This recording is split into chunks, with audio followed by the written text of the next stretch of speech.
There is a moment in every geopolitical crisis when the balance tips, not with a formal declaration of war, not with a dramatic public confrontation broadcast across every news channel in the world, but with a single, calculated move that quietly closes every exit an adversary thought it had. That moment just happened in the Middle East, and most of the world is still looking in the wrong direction. Iran is not losing ground because of a military defeat on the battlefield. Iran is losing ground because a nuclear-armed neighbor just walked calmly into the room, placed its cards on the table, and made clear, without ambiguity, without diplomatic cushioning, that the rules of the game have permanently changed. The name of that neighbor is Pakistan, and what Islamabad just executed may be the most consequential strategic intervention in this region in years. But here is what makes this story different from every other warning, every other ultimatum, every other bold statement issued during this crisis. This is not a story about one declaration. This is a story about a trap, brilliantly constructed over weeks, methodically tightened layer by layer, and now fully closed around Iran from two directions simultaneously. A military trap and an economic trap operating together, reinforcing each other, leaving Tehran with no clean move in any direction. If you want to understand why Iran's position has become so genuinely dangerous, not just militarily, but strategically, economically, and politically, you need to follow the full sequence of what happened, because the warning that made headlines is only the final piece. The real story begins much earlier, and the real story is far more sophisticated than a foreign minister standing at a podium. On May 6, 2026, Pakistan's Foreign Minister Ishaq Dar addressed the world with a clarity that diplomats rarely use. He declared that the security of Saudi Arabia is a red line for Pakistan, that the kingdom's protection is, in his precise words, a no-go area, that any hostile intent directed at the Holy Lands would not go unanswered, that the consequences would be immediate and severe. Now, every crisis produces strong statements. Every tense period generates warnings and declarations. The international community has learned, through long experience, to measure not the words, but what stands behind them. So let me tell you exactly what stood behind those words, because when Ishaq Dar spoke on May 6th, he was not announcing the beginning of a commitment. He was publicly confirming something that had already been physically deployed, a military presence that changed the reality on the ground in the Gulf weeks before most of the world fully understood its implications. And that is precisely what makes this moment so significant. The warning arrived after the architecture was already in place, after the troops were already in position, after the aircraft were already armed and waiting. This was not a threat issued from a distance. It was a declaration made from inside the room, with a hand already on the table. Let me reconstruct the deployment precisely, because the details matter enormously. In April 2026, as the Gulf crisis reached its most volatile and unpredictable phase, Pakistan moved, not with diplomatic notes, not with press conferences, with soldiers, combat aircraft, and fully operational military hardware. 13,000 Pakistani troops arrived in Saudi Arabia. These were not ceremonial forces, not training advisors, not symbolic peacekeepers. These were combat-ready, heavily equipped operational forces, special units with the training and capability to function in exactly the kind of high-intensity environment the Gulf had become. Alongside them came elements of the Pakistan Air Force, JF-17 Thunderjets, and F-16 fighters, now based at King Abdulaziz Air Base in Saudi Arabia's eastern province. Now picture that location carefully. The eastern province sits directly across the Gulf from Iran's strategic coastline, approximately 400 kilometers of water separating that airbase from Iranian territory. In military terms, 400 kilometers is not a buffer zone. It is not a safe distance. For a modern combat aircraft, 400 kilometers is minutes of flight time. Those jets are not there as a political statement. They are fueled, armed, and cleared for immediate deployment the moment an order is given. 13,000 troops, advanced air power, a nuclear deterrent behind it, all of it positioned not somewhere safely distant from the crisis, but across the water, directly facing Iran's most sensitive border. Tehran's military commanders understand precisely what that means.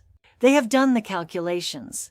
And what those calculations produce is not reassurance. It is a recognition that the strategic geography of this crisis has been permanently altered. But the military dimension alone, as serious as it is, does not fully explain why Pakistan's move has cornered Iran so completely. To understand the full scope of what Islamabad has done, you need to understand the agreement that gives this deployment its legal and strategic weight. The Strategic Mutual Defense Agreement between Pakistan and Saudi Arabia is not a loose expression of friendship. It is a binding defense commitment with operational protocols, a framework that creates automatic obligations when specific thresholds are crossed. Its most critical clause is direct. An attack on one side is treated as an attack on both. There is no ambiguity in the language. There is no room for reinterpretation under pressure.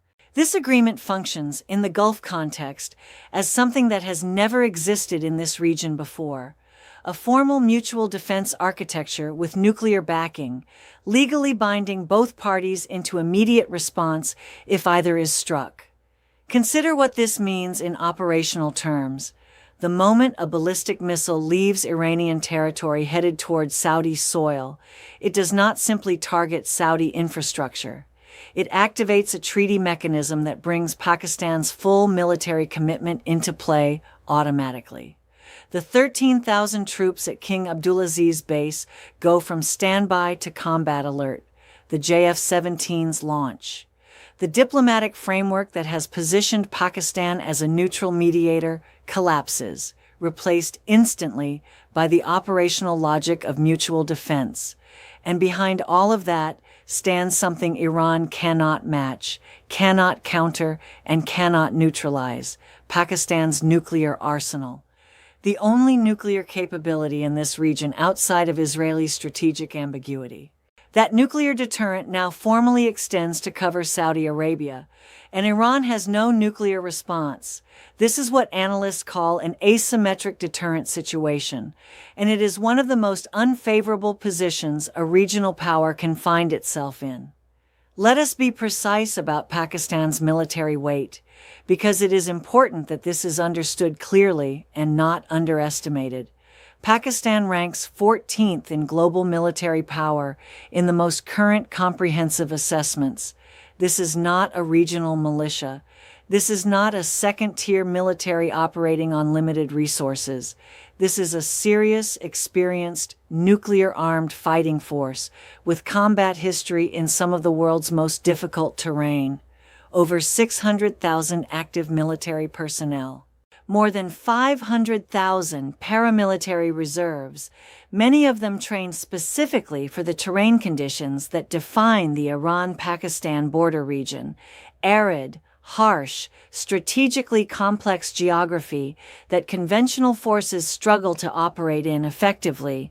The Shaheen-3 ballistic missile, range 2,750 kilometers. That range is not an incidental technical specification. It means that from Pakistani territory, every military installation Iran possesses falls within striking distance. Every hardened command center, every underground nuclear facility that Tehran has spent decades and billions constructing and protecting, every strategic asset the regime depends on for its survival and its power projection, all of it within the Shaheen-3's reach. The Gauri and Babur cruise missiles add yet another dimension. These are stealth-capable systems. They can carry conventional or nuclear warheads. They can be launched from within Pakistan's own borders without any forward deployment.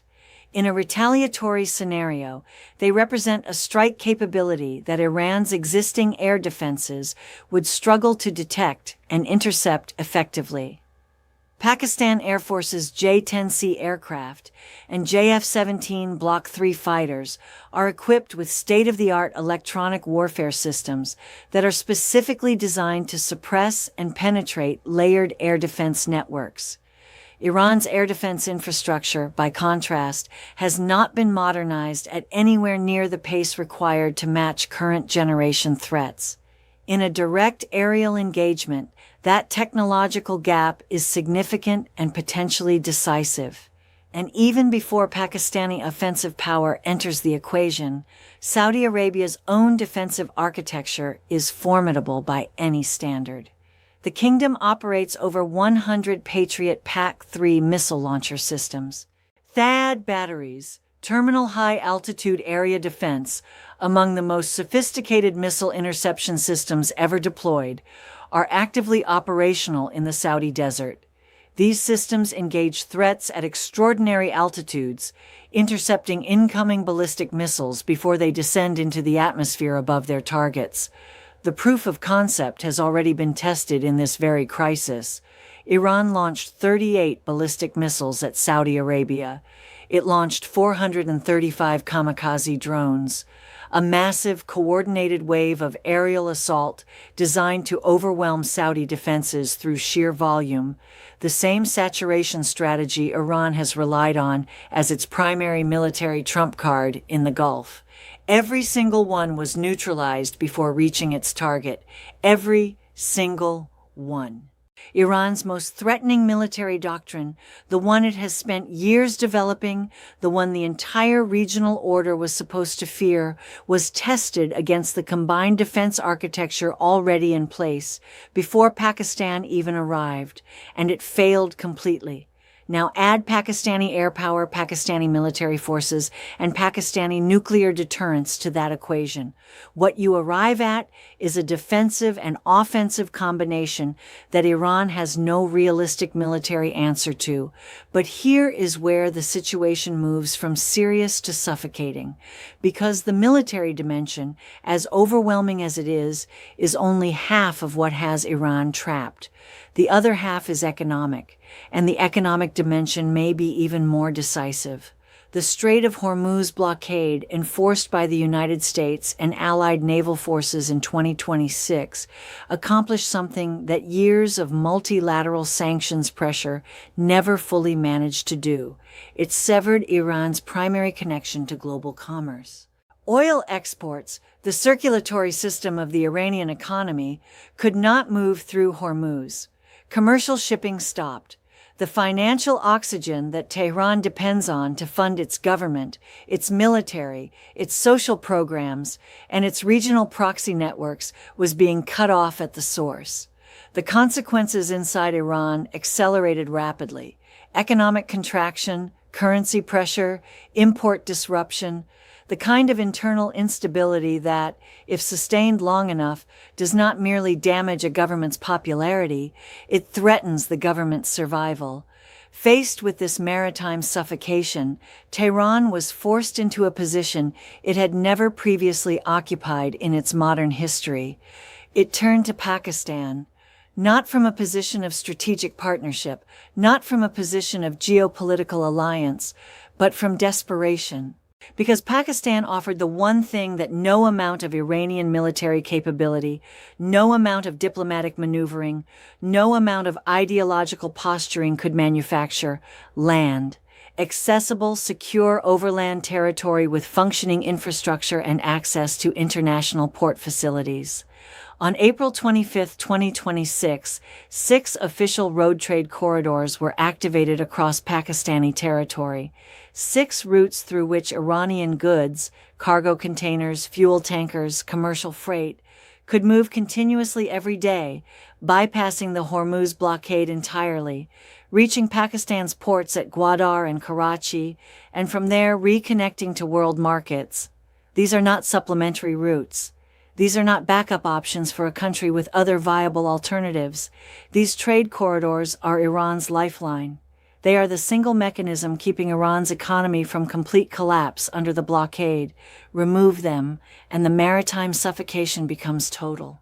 Remove them, and Tehran faces an economic catastrophe it cannot survive politically, not with the internal pressures that already exist, not with a population already bearing the cost of years of sanctions and mismanagement.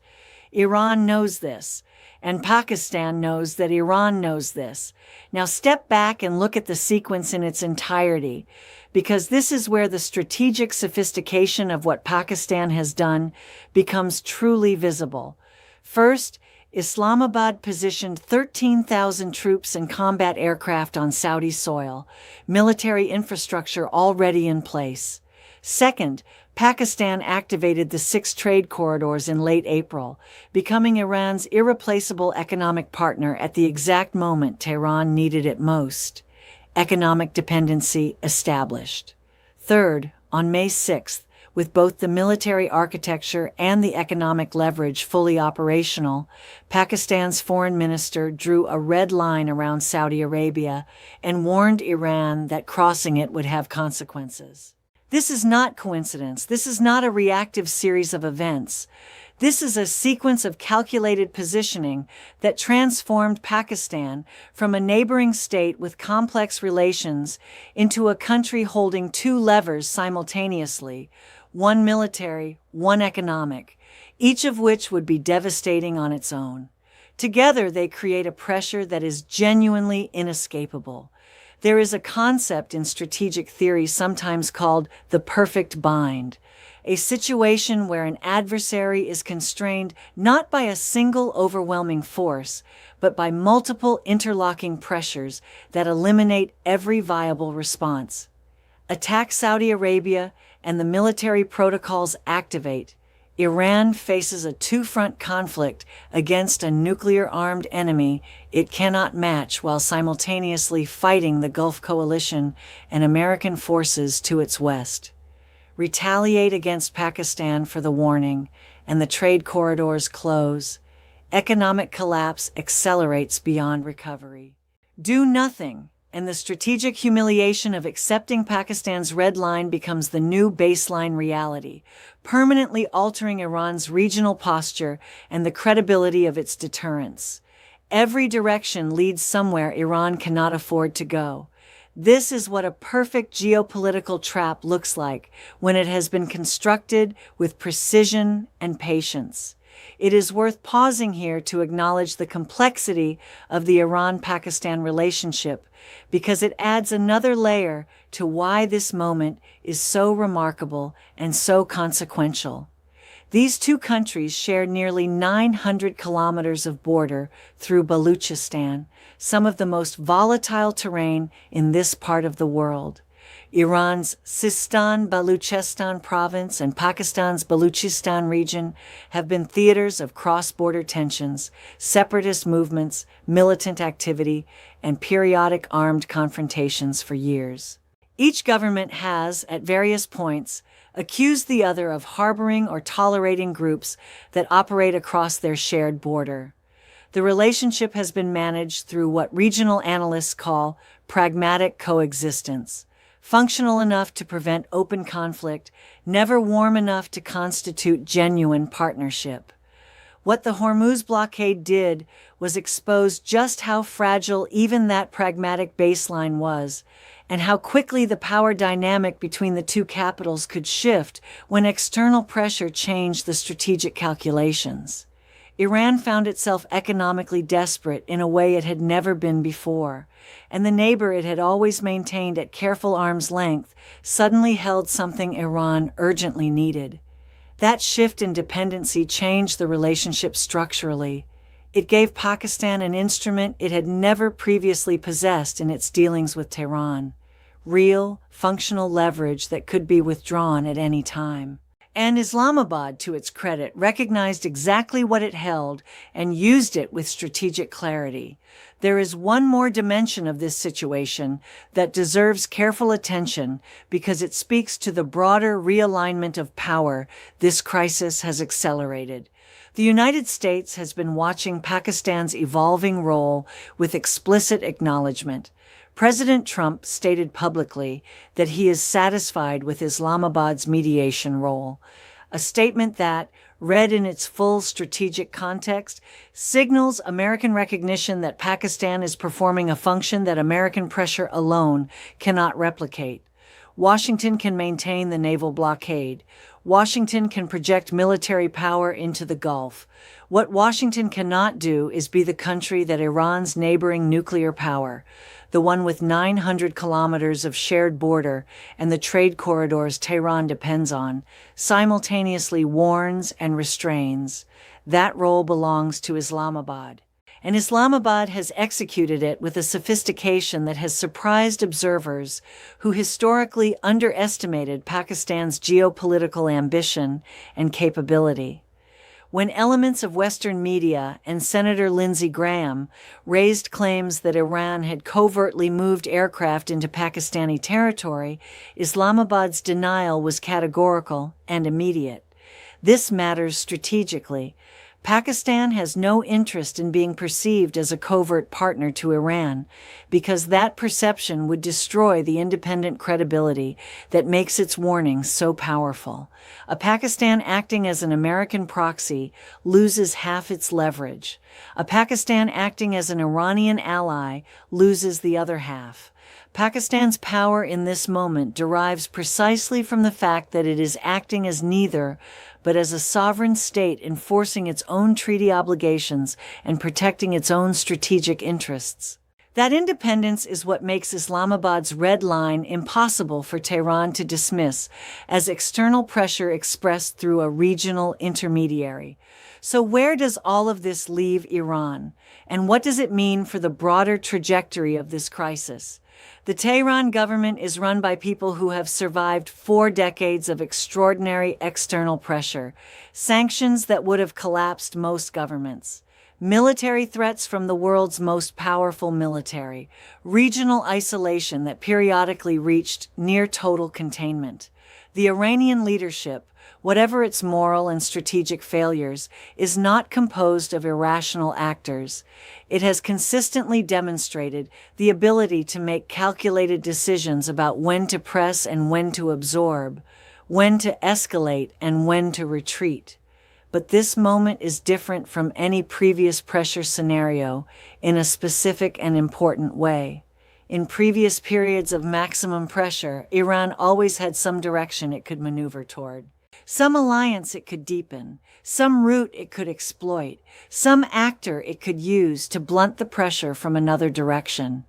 The strategic genius of Iran's foreign policy for 40 years was its ability to find the cracks in any containment structure and widen them enough to survive. What Pakistan has done, in combination with the American naval blockade and the Gulf Coalition's military posture, is close those cracks simultaneously. To the west, the Gulf Coalition, American naval power, and the accumulated consequences of attacking UAE and threatening the broader regional order. To the east, a nuclear-armed state with 13,000 troops already deployed in the Kingdom Iran is threatening a binding mutual defense treaty and control over the only economic lifeline that keeps Iran's economy from immediate collapse. And cutting across both dimensions, the knowledge that Iran's primary offensive capability, the ballistic missile and drone saturation strategy, has already been tested and neutralized by the defense systems already in place. This is Zugzwang in its purest geopolitical form. Every move available to Tehran makes its position worse, and the Iranian leadership knows it. The critical question that will define this crisis going forward is not whether Iran is trapped. It clearly is. The critical question is whether the internal political dynamics of the Tehran government will allow its leadership to accept the constraints of that trap, or whether factional pressures, ideological imperatives, and the Revolutionary Guard's institutional interests will push for an action that the strategic logic of the situation argues strongly against. Hardline elements within the Iranian system have their own calculations. They have their own definitions of what constitutes acceptable humiliation. They have their own assessment of what the regime's survival requires. And sometimes throughout history, governments under extreme pressure have made decisions that outside observers found difficult to understand, precisely because the internal pressures were more powerful than the external constraints. This is the variable that no analysis can fully resolve from the outside. It is the human and political factor that exists beneath all the strategic architecture, all the military calculations, all the treaty frameworks. What can be said with certainty is this: the cost of miscalculation, if Iran's internal dynamics produce a decision to strike Saudi Arabia, despite Pakistan's warning, would be catastrophic in ways that extend far beyond a military defeat. It would mean activating a mutual defense protocol with a nuclear-armed state. It would mean the immediate closure of the only trade corridors keeping Iran's economy alive. It would mean a two-front military situation against opponents Iran is not equipped to fight simultaneously. And it would mean the end of any realistic path toward a negotiated reduction in pressure, because no party would have the political space to offer Iran relief after it ignored a nuclear power's explicit red line. The regime's survival is not guaranteed in that scenario, and the Iranian leadership is aware of that reality. History does not always announce its turning points with volume. The most consequential shifts in the balance of power are sometimes communicated through a foreign minister's precise language at a press conference, a military deployment that received modest international press coverage, and a set of trade corridors that appeared, to a distracted world, to be a regional logistics arrangement. This was not a logistics arrangement. This was a masterstroke of geopolitical positioning, executed with patience, precision, and complete strategic awareness. Pakistan identified the exact moment when its leverage was at maximum. It made itself economically indispensable to Iran before issuing its military warning. It deployed forces before drawing its red line. It established the treaty architecture before activating the deterrent. Every element was sequenced to arrive at the point where Iran faced the most constraints and Pakistan held the most power. The result is a Middle East that is now structurally different from the one that existed before this crisis, not because a war was fought, not because a peace agreement was signed, but because a new center of power inserted itself into the region's strategic geometry and redrew the equations that every other actor now has to calculate around. Saudi Arabia operates under a nuclear umbrella for the first time in its history. Pakistan has established itself as a defining force in Gulf security. The Washington-Tehran bilateral frame that dominated regional analysis for decades is now insufficient. Islamabad has become a third pole that cannot be ignored by anyone, and Iran stands at the edge of a decision it cannot make comfortably in any direction. That is the real story behind the warning of May 6th. Not the words themselves, but what they revealed. That the most dangerous trap in geopolitics is not the one announced by armies at the border. It is the one constructed quietly, layer by layer, before the target fully realizes it has been surrounded. Iran is surrounded, not by armies at its gates, but by consequences it cannot escape from any direction it moves. And the nuclear power that built those consequences did not fire a single weapon to do it. That is the most dangerous kind of power in geopolitics, the kind that wins before the conflict even begins. The next move belongs to Tehran.